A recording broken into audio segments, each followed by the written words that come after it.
was huge. I was morbid. Like, I felt like a whole beach ball. The numbing wore off before they were finished. So get it out, okay? Get it out.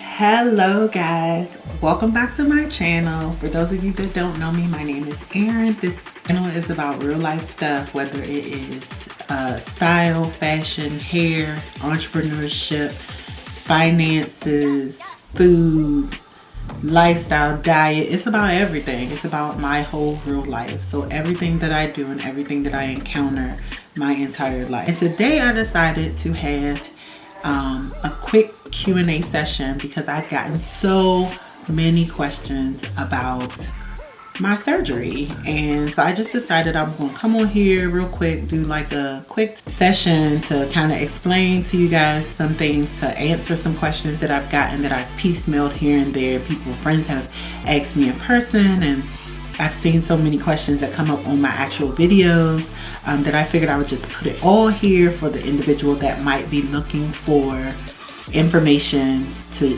make the decision whether to or not to have the surgery. Disclaimer, full disclosure, I am not suggesting or advocating for anyone to have plastic surgery or to do any physical augmentations of their body. It is about personal preference and about choice, personal choice. I chose to do it. I am not advocating for anybody else to do it, but if you do it, I am more than happy to give the information that I have so that you can go in with the knowledge that you need to have a successful recovery, and just so that you know what to expect going in. Okay? All right, let's get into this. Okay? All right, so first question that I got a lot of was, sis, what exactly what surgery did you get? So what I got was Lipo 360. That is liposuction of your upper, lower abs, your flanks, your waist, your back. And then I added my bra roll. So I got Lipo 360 with the inclusion of my bra rolls. Yeah, that's what I got. Some people call it laser lipo. At the place that I went to, they call it Smart Lipo. They call it so many different things, so many different places. So that's what I got. I got Smart Lipo, Lipo 360 with the inclusion of my bra roll. Okay, so question number 2. Who did my surgery? I had my surgery performed at Sonobello. I never know how to pronounce the name. I feel like everybody that I encountered, even at the center, said it's something different. So, Sonobello. I got it in the Sonobello. I had my consultation in the Silver Spring office, but I had the actual surgery in the McLean office, McLean, Virginia. And my plastic surgeon was Dr. Saeed Marifat. His last name is spelled M-A-R-E-F-A-T. So that's who did my surgery. Sonobello, McLean, Virginia, Dr. Saeed Marifat. Okay, third question that I get a lot was, when exactly did I have my surgery done? I had my surgery done on January 13th, 2021, this year. So I'm just over a month post-op. I'm like 6 weeks post-op. Well, not quite 6 weeks post-op, but coming up on 6 weeks. And the next question that I get a lot, y'all, a lot. How much did it cost? Listen, I'm gonna tell you how much it cost me, but that's not necessarily what it's gonna cost you, because I went at the beginning of the year. I paid up front in full. I booked immediately, and I paid all in one. Like, they had some discounts for coming in the month that I came, as well as paying up front, which was a discount, and then I got a certain amount of areas, which they added one area was free. So what I paid was $7,000. My total fee was $7,000. That included the surgery fee, all of the areas, hips, waist, back, bra, all of that. It included everything. It included my faja, it included everything. So all I had to do was show up on the day of my surgery to have my surgery done. So then the next question that I get was, did I save for it? I feel like that's like a personal question, but because I talk about finances on my channel as well, and I talk about saving and things like that, I don't mind answering it. I'm not sure if anybody else would feel like that, but I don't mind answering it. I did not save for this surgery. I didn't have enough time to save for this surgery. I thought about it quick and made up my mind, talked to my husband about it. We came together and we just paid out of pocket. So no, I did not save for it. But in essence, I have not paid for so many things during this pandemic that I otherwise would have had to pay for.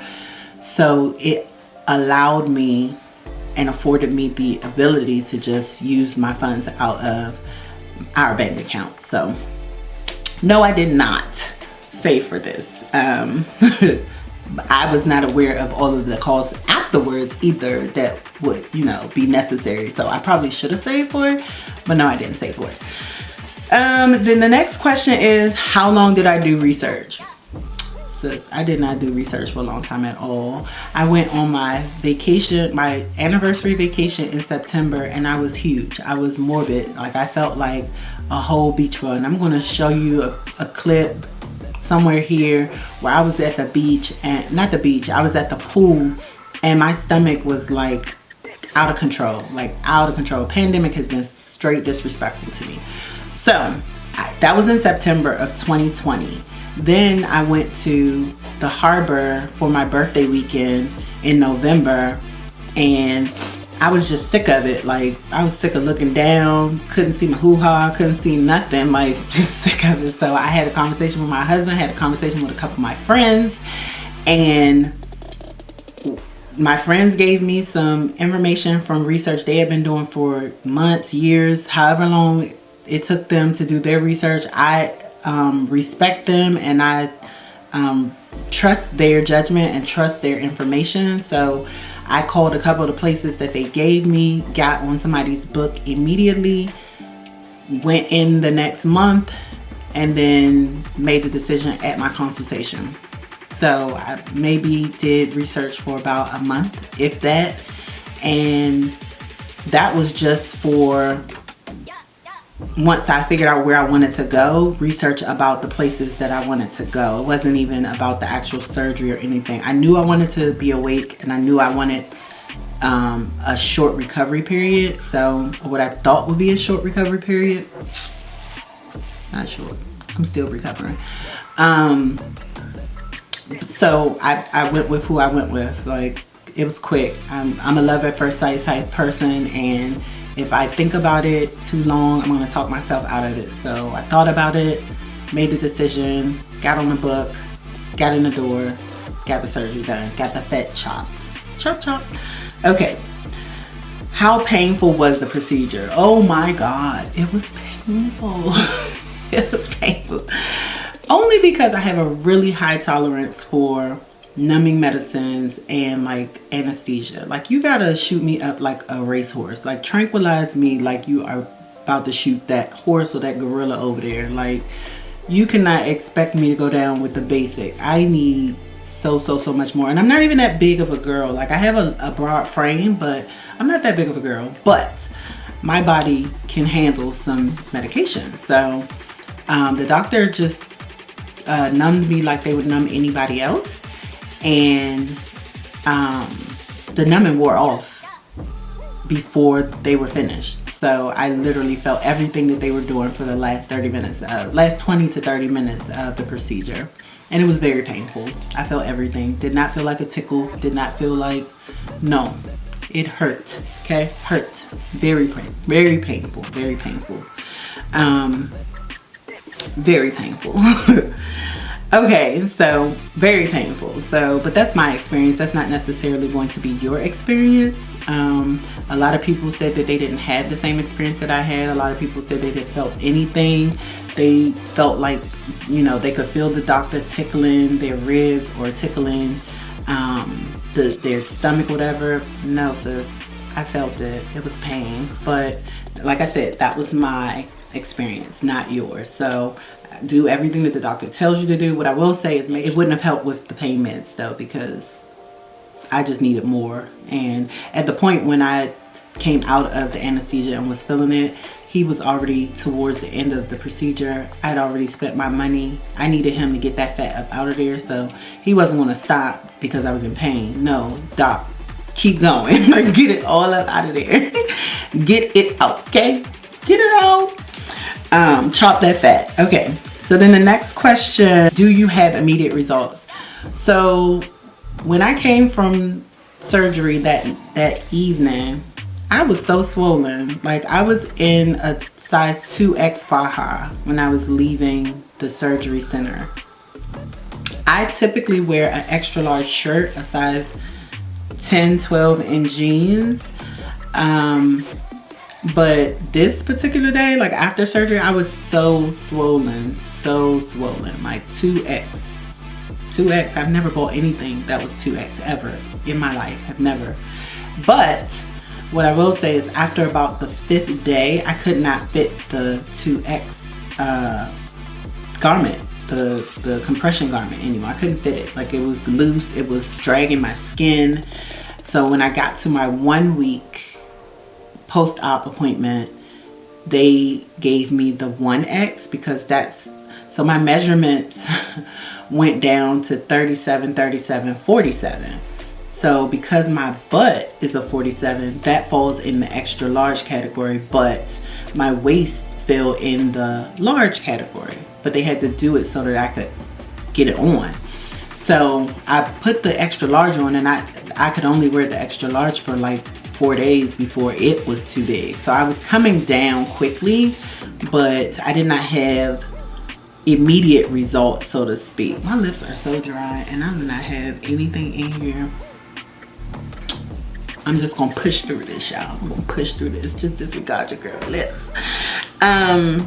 Okay, so no immediate results. I guess I could see immediate results because the next day I could see how small I was compared to how fat I was when I went in. And I was fat. I don't care what anybody says. Your girl had rolls, like buttered biscuit rolls everywhere, okay? Rolls in the front, rolls on the side, rolls on the back, all right? Stuff you can grab, not pinch, grab. They say pinchable fat. You literally could grab my fat. So I did see immediate results because those weren't there anymore. I was just swollen. Like, I had a puffy abdomen, but it wasn't as big as it was before I went into surgery. Okay, so then how do you feel about your body? I feel great about my body. I've always felt great about my body. I think, you know, everybody wants to fix things about their body. Like, there's something about everybody's body that they don't like. Some people don't like their nose. Some people don't like their feet. Some people don't like their thighs or their hips or, you know, their boobs or whatever. But mine has always been my gut. No matter how much weight I've lost, I've always had a pooch because I've had 4 children. I had 4 children natural. I've never had a C-section, but I did deliver them natural. And you know, you can only stretch a band so far, so many times without it eventually saying, yo, I'm not about to snap back. So, and I'm not as young as I used to be. So, I am, you know, aware that with age, certain things happen. Well, my little pooch was just not going away. It was stubborn. It just would not go away. So I decided that I wanted to do something that was permanent.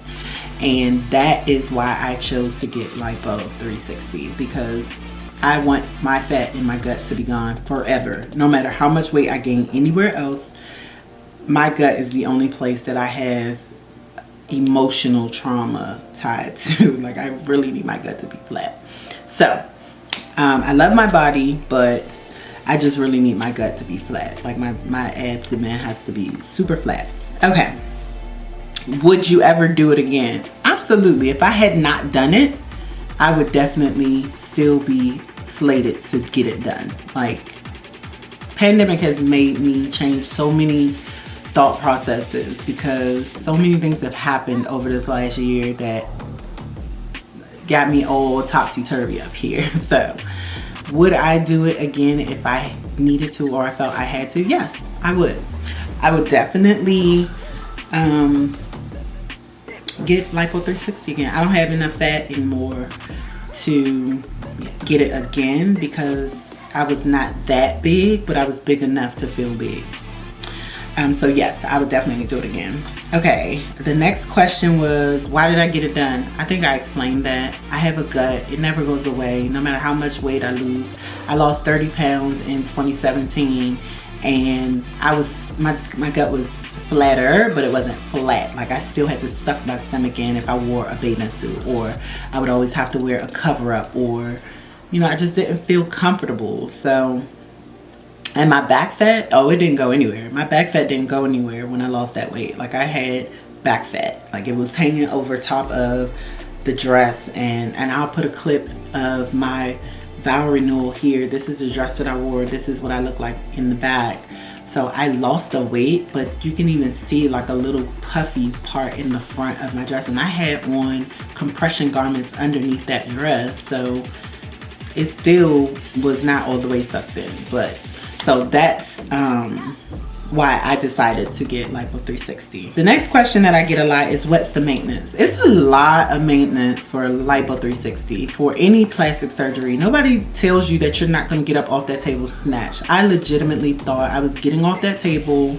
All I was going to have to do was take it easy for a couple days, couple weeks maybe, drink water, put a little bit of exercise in, and that's it. Oh no. No, sis, you literally have to oil your the area where you got your surgery done. You oil it down with bio oil, because none of the other oils seem to work for me, but bio oil, massage it. You have to go get lymphatic massages, which are not cheap. They run from $65 to $150 each. And when you first have your surgery, you need to get them frequent so that they can help to move the lymph fluid around so that your body can release the toxins and all of the junk out of your body so that everything could just work right. It's not cheap. So those, in addition to the fajas, you don't, your faja, like, you come out of it after a while, like you don't fit it. So you have to either get it taken in, or you have to buy a smaller size. Well, I decided that I wanted to get the smaller sizes down. Not thinking, oh, it's $75 here, $90 there, $85 here. Like, I was so obsessed with the next level down because I was losing inches so fast that I spent so much money on compression garments, but I had to have them because I feel weird without them. So the compression garments, then you have the foams that you have to get, and the ab boards that you have to get, and the muscle rollers, and the medication. Like, I have to get Benadryl. I have to use Benadryl every night because I itch so bad, because my nerves are still trying to find their way back to my skin, and it feels like creepy crawlies under my skin. It just feels awful. So that part of it, I was not aware of. I did not do enough research for that, because again, I literally only thought about this for a month maybe, and I made my decision so quick. I didn't even have enough time to sign up with the support groups on Facebook or anything. I got into those groups like right before my surgery, and I started watching YouTube videos like right before my surgery. Not even enough time to actually buy anything. They don't tell you about, like, you know, how things that you can use to help you recover easier. So like, for people that get like a BBL, or they get more extensive work done, like, they have a thing where you can pee standing up, like a girl can pee standing up. I would have definitely used that at the first 2 days of my recovery, because I like messed up my faja every day. I had to wash it every single day because at some point I could not make it to the bathroom without pee coming down my legs or whatever, because you can't really pull that thing down every time. You have to, like, it has a hole in the middle, and you have to use that hole to the best of your ability, and like aim. You know, we're not like guys. We don't have like something you can like hold and aim. No, we actually have to like mentally aim, and it wasn't working out for me. So I improvised and I made it work for the first month. I've gotten all of the things that I need now, so recovery is better, but I'm like still in pain, y'all. Like I still have difficulty touching my torso. I still wince in pain, like when, you know, I get my massages. Like my sides, my flanks, my sides, and my back really hurt. Like they really hurt. And I'm almost 6 weeks post-op. So don't think that you're going into this lighthearted and, you know, it's going to be in and out. No, you need to take into account all of the possibilities that can occur, like that can happen, to make sure that you are well informed and you are doing what you need to do for your recovery process, and to have a support network. Because my daughter was amazing. Like she cooked for me. Well, she cooked for her and she made me some when she cooked for her, because I'm a plant-based eater, so I don't eat any meats. I try not to eat any dairies. So she made food that I could eat every day, all meals, because I couldn't really walk. Like I was having problems walking. Like walking was literally a chore. It was so hard to do. I was bent over for days. And then my husband was amazing because he was patient with me. Like he knew I was having problems. The first day I peed all over my faja. He had to wash me up. Like he was so patient with me. So all of that to say, just make sure you go in knowing exactly what is expected, what the worst case scenario is, as well as the best case scenario. Even though you may not experience everything, you may experience a lot of something. So just make sure you go in knowing what to expect. And that's pretty much it for the questions that I got. I hope this was helpful to somebody. I'm thankful that you guys decided to chime in to watch another one of my videos. Make sure that you subscribe. Click the subscribe button. Make sure you click the bell to get the notifications for anytime I have any content coming out, so you won't miss it, because it be juicy, girl. It be juicy, okay? And then make sure you follow me too on Instagram. I'll leave my Instagram handle here. But yeah, I enjoy talking with you guys. I hope this helps somebody, and I will see you guys in the next video. Holler.